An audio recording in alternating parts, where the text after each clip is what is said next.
Hey everyone, last year seemed to be rough, not only for me, but everyone I know. And while I look back at 2019, I have to admit the one amazing thing that did happen was how much my channel has grown. And I just want to say thank you for all the support. It means so much. So I figured to celebrate 2020, I would do a special video for you guys. A video that I have gotten a good amount of requests for.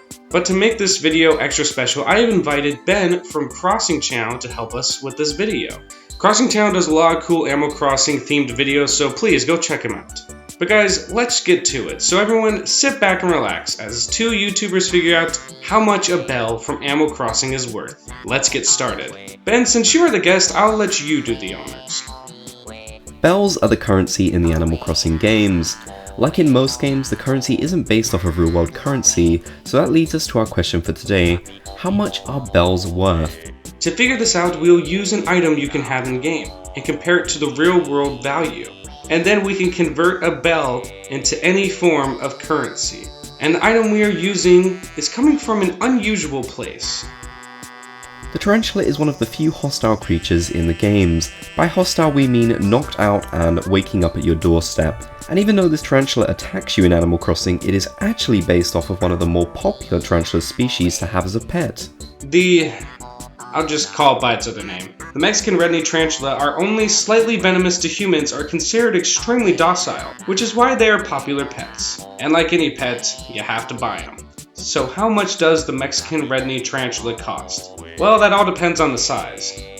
Bug size in Animal Crossing varies from catch to catch, but we can go off the average from the wiki, which is 60 mm or 2.5 inches.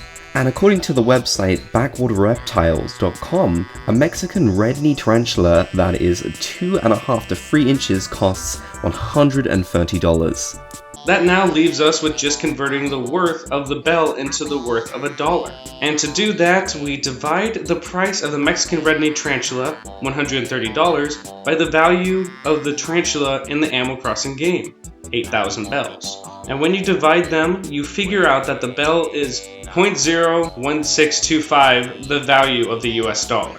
In other words, you would need 62 bells to make $1. To compare it to somewhere in the real world, Russia has almost the same value for their currency, as their Russian ruble equals 0.016 of the US dollar. So in other words, Animal Crossing's currency is basically Russian currency. Using this, we can now apply this to other items as well. For example, your home. I know the houses in Animal Crossing are quite big and can fit a lot of stuff, but a fully upgraded house costs 7,595,800 bells. Like I said before, I know the home in the game is quite big, but compared to a real $8 million home, and it's not even a fair contest. When you do convert bells into dollars, your fully upgraded house is actually worth $123,431. This is somewhat below the average cost of homes, which is $200,000, but this new price makes it seem a little more realistic. That pretty much means that in Animal Crossing you live in a town that its currency is below other countries like the US dollar or the pound sterling, but the Animal Crossing housing market is a buyer's market due to the low prices. And that answers it. The bell is worth 0.01625 compared to the US dollar, or almost the same value as a Russian ruble. But hey, it could be a lot worse. At least their value isn't Iran or Indonesia. But everyone, I want to thank you guys, and thank Crossing Channel for joining me on this video. Please go check out his videos as he makes great content, especially if you love Animal Crossing like we do. I highly suggest checking out his lore videos. But guys, again, thank you all so much for watching. If you want to support the channel, you can always go to my Patreon or visit my merch store. I also have several social media accounts you can follow me on. But everyone, I hope you all enjoyed the video, and I will see you all next time.